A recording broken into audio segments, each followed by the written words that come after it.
So, schauen wir euch das mal an. Wir haben jetzt hier einen uralten Beamer.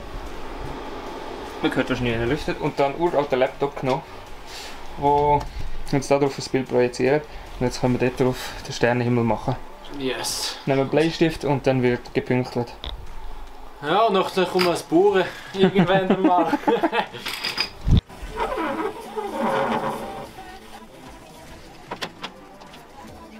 So geht's voll. Eine Ewigkeit später. Yes, wir haben es geschafft. Alle, gut nicht ganz 1000, wir haben ein paar weggelassen, weil es ist mittlerweile 4 Stunden später. Und zusätzlich haben wir jetzt etwa alle Platz ausgebraucht, den wir haben. Darum, ja, jetzt geht es ans Dach rauf machen. Aber ja, ein Spass.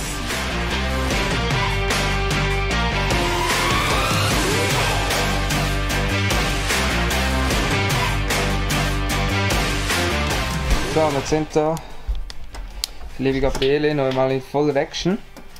Aber wir müssen uns leider jetzt von ihm verabschieden, Gabriele. Der noch fleissig bis zum Schluss arbeitet. Wir haben es mittlerweile 23 Uhr. Wir haben eine Stunde Heimfahrt. Der muss man arbeiten. Ich auch, ich muss wieder zurückfahren. Ja, aber wir sehen das sehr definitiv in einem Teil 3. Wenn das Ganze ausgeht, wenn wir noch diverse Fäden abschneiden. Aber für heute war es gewesen. Es ist viel zu spät. Wir sehen uns beim nächsten Mal. Wenn es euch gefallen hat, zeigen uns einen Daumen nach oben. Schaut bei ihm vorbei. Ich verlinke dein Instagram-Profil und Sizewell Media unten dran in der Beschreibung. Und wenn ihr mehr von ihm sehen wollt, wir haben ihn schon mal miteinander gefilmt, nämlich einen Autosalon. Das mit auf der Rennstrecke heisst, der verlinke ich euch auch noch eins unten und im Endscreen. Wir sagen das heisst, bis zum nächsten Mal. Ciao.